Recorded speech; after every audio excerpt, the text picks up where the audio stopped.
Well, good evening. I'm Brian Reagan, and this is Tyler Kelly. And we are coming to you from Revelation chapter 5. And Revelation 5:10 says that Jesus Christ, because of his sacrifice, has made us unto our God kings and priests, and we shall reign on the earth. Later on in Revelation, Jesus will be called King of Kings and Lord of Lords, and that has an application to this world, but it also has an application to his church. As we've been talking about what it means to be kings and priests in the new covenant in the here and now, that when you and I go back to Genesis, God told Adam and Eve to do a very specific kind of work in the garden. Do you remember what it was, Tyler? Keep it up, basically, right? Yeah, to dress and keep the garden. That was it.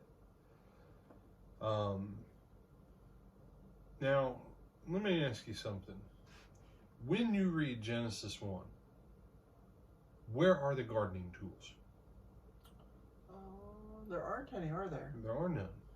Okay. Genesis 2, where are the gardening tools? He said, brother, there's none. Apparently, by the time we get to Genesis 3, there's some kind of gardening tools. Well, Genesis 4, technically.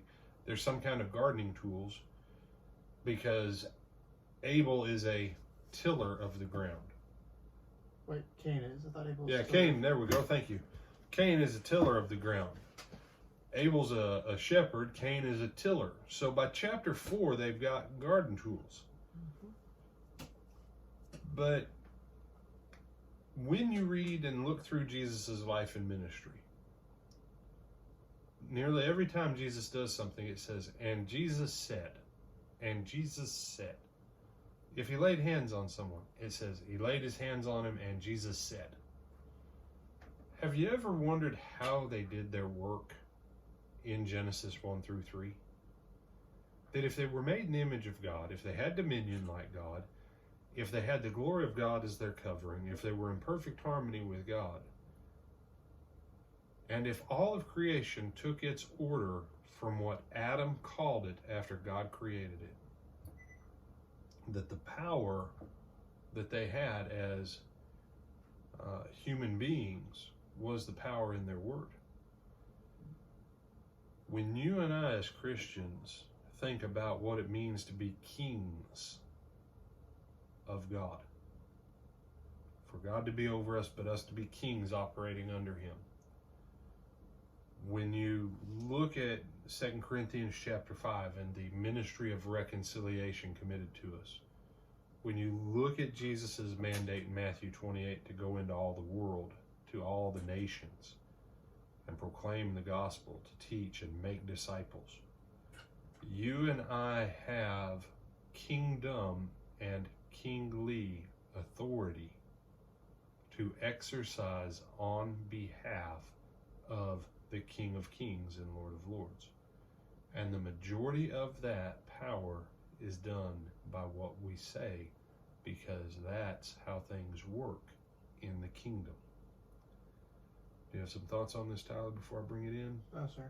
Okay, you sure? Yes, sir. Okay. So when Jesus teaches us in Mark 11 that whatsoever thing you say, and remember, he uses the word say 3 times. He only uses belief once and pray once. But he talks about what you say, what you say, what you say.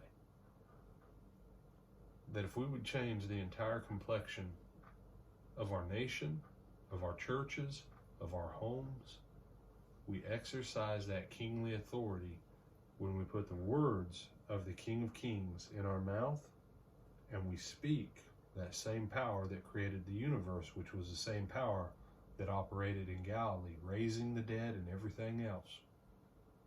You cannot separate Jesus' miracles from the things that Jesus said.